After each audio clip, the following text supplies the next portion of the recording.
आज के वीडियो में हम लोग इस पर चर्चा करेंगे कि अमेरिकी राजनीति में महिलाओं की क्या स्थिति है। इंडियन हिस्ट्री में देखा जाए तो राजनीतिक व्यवस्था पर पुरुषों का प्रभाव रहा है, परंतु महिलाओं की भी स्थिति काफ़ी सशक्त रही है और उनकी राजनीतिक व्यवस्था में भागीदारी रही है।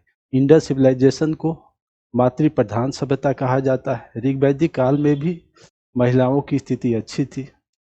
वह शिक्षा ग्रहण करते थे और बहुत सारे वेद के मंत्रों के रचयिता हैं। गुप्त काल में दक्षिण भारत में प्रभावती गुप्ता शासिका के रूप में स्थापित थी। सल्तनत काल में भी रजिया सुल्ताना शासिका बनने में सफल रही थी। मुगल काल में राजनीतिक व्यवस्था पर महमा अनगा का प्रभाव स्पष्ट रूप से दिखाई देता है। स्वतंत्रता के दौरान और औपनिवेशिक सत्ता के दौरान भी महिलाओं की स्थिति अच्छी थी। स्वतंत्रता के दौरान 1917 ईस्वी में सर्वप्रथम एनी बेसेंट कांग्रेस की अध्यक्षा बनने में सफल रहीं और इस प्रकार से स्वतंत्रता के दौरान और स्वतंत्रता के समय भी भारत में महिलाओं की स्थिति अच्छी थी। स्वतंत्रता के बाद जब संविधान का निर्माण हुआ, संविधान को लागू किया गया, तो उस समय भारतीय संविधान में महिलाओं को वोटिंग का अधिकार दिया गया और इस प्रकार आगे भी उन्हें समानता स्वतंत्रता का अधिकार रहा। परंतु यूएसए के संविधान कुछ अलग है। यूएसए भी यूके का उपनिवेश था और इस दौरान उन्हें विभिन्न प्रकार की मानसिक प्रताड़ना का सामना करना पड़ा। 1776 ईस्वी में यूएसए यूके के औपनिवेशिक सत्ता से स्वतंत्र हुआ और स्वतंत्र होने के बाद वहां सर्वप्रथम लिखित संविधान का निर्माण किया गया और 1789-90 ईस्वी में सर्वप्रथम वहां संविधान लागू किया गया और इस प्रकार संविधान के द्वारा जॉर्ज वाशिंगटन वहां के प्रथम राष्ट्रपति बने। परंतु 1790 से लेकर 1920 ईस्वी तक वहां महिलाओं को वोटिंग का अधिकार नहीं दिया गया और इस प्रकार से आज भी वहां पर महिलाएं राजनीतिक व्यवस्था के उच्चतम पद प्राप्त करने के लिए संघर्ष कर रही है। 2024 में देखा जाए तो आज विश्व 3 भागों में बटा हुआ है। एक विकसित देश है, एक विकासशील देश है और एक अविकसित देश है। विकासशील और अविकसित देशों के संविधान पर धर्मनिरपेक्षता का प्रभाव है। कुछ ऐसे भी देश हैं जो धर्म सापेक्ष भी है, परंतु यहाँ पर महिलाओं की स्थिति अच्छी है और इस प्रकार से वह उच्च पद प्राप्त कर सकती हैं। भारत पंथ निरपेक्ष देश है और यहाँ पर पंथ निरपेक्षता के फलस्वरूप प्रत्येक व्यक्ति को अपनी योग्यता के अनुकूल अपने पद धारण करने की स्थिति है और इस प्रकार से यहाँ की महिलाएं राजनीतिक व्यवस्था पर प्रमुख पद धारण करती हैं और प्रमुख पद पर पहुंची हैं। इंदिरा गांधी भारत की प्रथम महिला प्रधानमंत्री बनने में सफल रही, तो प्रतिभा पाटिल भारत की संविधान के सबसे उच्च पद को प्राप्त की और राष्ट्रपति बनी और इसी प्रकार बिहार के मीरा कुमार लोकसभा के प्रथम अध्यक्षा बनने में सफल रही और इसी प्रकार से कुछ ऐसे भी देश हैं जहां धर्म की प्रभाव है, वहां पर महिलाओं की स्वतंत्रता कम है, फिर भी उन्होंने राजनीतिक व्यवस्था पर अपना बेहतर प्रभाव स्थापित किया है। पाकिस्तान में बेनजीर भुट्टो 2 बार प्रधानमंत्री बनने में सफल रही, तो बांग्लादेश की खालिदा जिया और शेख हसीना भी इस उच्च पद को प्राप्त किए और इस प्रकार देखा जाए तो धर्म सापेक्ष देश में भी महिलाएं राजनीतिक रूप से महत्वपूर्ण भागीदारी अदा की और इसी प्रकार से श्रीलंका के सिरिमाओ भंडारनायके प्रधानमंत्री बनी, जो विश्व के प्रथम प्रधानमंत्री बनने की पद को विभूषित किया और इस प्रकार से विकासशील और विकसित देश में महिलाओं की स्थिति काफ़ी अच्छी रही। परंतु विकासशील देश में यूएसए एक प्रमुख देश है जिसका विश्व पर काफ़ी प्रभाव है, परंतु वहाँ की महिलाओं की स्थिति अभी भी राजनीतिक रूप से काफ़ी सशक्त नहीं है। विकसित देशों में कुछ देश में आज भी महिलाएं राजनीतिक रूप से उच्च पद को प्राप्त कर चुकी हैं। जब 1789-90 ईस्वी में यूएसए का संविधान लागू किया गया, तो वहाँ पर महिलाओं को समानता का अधिकार दिया गया, स्वतंत्रता का अधिकार रहा, परंतु उसे वोटिंग का अधिकार नहीं मिला।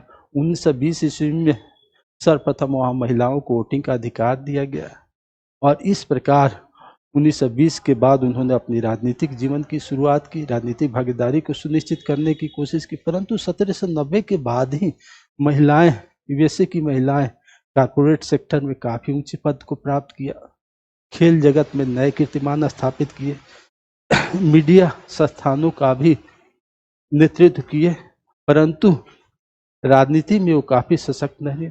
आज देखा जाए तो यूएसए की राजनीति में दो पार्टियां हैं, एक रिपब्लिकन पार्टी है, दूसरा डेमोक्रेटिक पार्टी है। इन दोनों पार्टियों ने कभी भी राष्ट्रपति पद के लिए महिला उम्मीदवार नहीं बनाया। सर्वप्रथम यह सौभाग्य डेमोक्रेटिक पार्टी के द्वारा हिलरी क्लिंटन को मिला, जो 1916 ईस्वी में राष्ट्रपति पद की प्रत्याशी बनी, और फिर 2024 में डेमोक्रेटिक पार्टी के द्वारा ही कमला हैरिस को राष्ट्रपति पद का उम्मीदवार बनाया गया। परंतु इन दोनों उम्मीदवारों का सामना रिपब्लिकन उम्मीदवार डोनाल्ड ट्रंप से हुआ, जो राजनीति के माहिर खिलाड़ी हैं, तथ्यों को समझते हैं, और इन्हें विजय होने नहीं दिया, और इस प्रकार से डोनाल्ड ट्रंप ने राजनीति में प्रमुख पद प्राप्त करने के लिए महिलाएं जो संघर्ष कर रही थी, उस पद पर वो नहीं पहुंच पाई। अब सबसे पहला प्रश्न उठता है कि क्या कारण है कि विकासशील और अविकसित देशों में महिलाएं उच्च पद को प्राप्त कर ली, परंतु विकसित देश होते हुए भी, समानता स्वतंत्रता का अधिकार होते हुए भी यूएसए में यह स्थिति अभी तक नहीं बन पाई है। तो हम दोनों तथ्यों को बड़े ही बेहतर तरीके से समझने की कोशिश करेंगे कि विकासशील देश की स्थिति क्या है और विकसित देश में यूएसए की स्थिति क्या है। जहां पर अविकसित और विकासशील देश है, वहां के फीमेल कैंडिडेट की नीतियां, योजनाएं, बोलने का ढंग ही नहीं, बल्कि उन्हें कपड़ा पहनने पर भी ध्यान दिया जाता है, उन्हें शिक्षा पर भी ध्यान दिया जाता है, परंतु राजनीति में शिक्षा का महत्व कम है। साथ ही साथ मीडिया कवरेज भी उन्हें कम मिलता है, परंतु वह संघर्ष करके इस उच्च पद को आसानी से प्राप्त कर चुके हैं। परंतु यूएसए में महिलाओं के प्रति सोच अलग तरीके का है, जिन्हें हम एक एक करके देखने की कोशिश करेंगे। यूएसए के लोग यह देखने की कोशिश करते हैं कि कोई भी फीमेल कैंडिडेट सशक्त हो, सक्षम हो, परंतु इतना नहीं जिससे वह पुरुष मतदाता के विचारों को प्रभावित कर सके। दूसरी स्थिति है फीमेल कैंडिडेट मुखर हो, अच्छा वक्ता हो, परंतु आक्रामक न हो, जिससे उसका आत्मविश्वास बढ़ जाए और वह पुरुष मानसिकता के ऊपर, पुरुष मतदाताओं के ऊपर हावी हो जाए।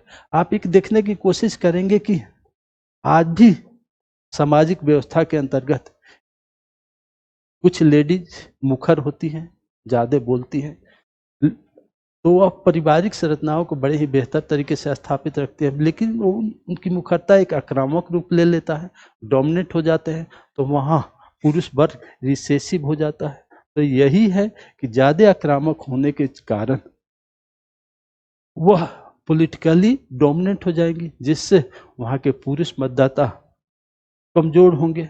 तीसरा, यूएसए के लोग यह देखने की कोशिश, यहाँ की फीमेल अनुभवी तो हो परंतु अधिक नहीं, ताकि वह स्थापित व्यवस्था का हिस्सा बन सके। यानी जो स्थापित व्यवस्था 1790 से लेकर 2024 तक बना हुआ है, इसमें उच्च पद सिर्फ और सिर्फ यानी राष्ट्रपति का पद पुरुषों को प्राप्त हुआ है।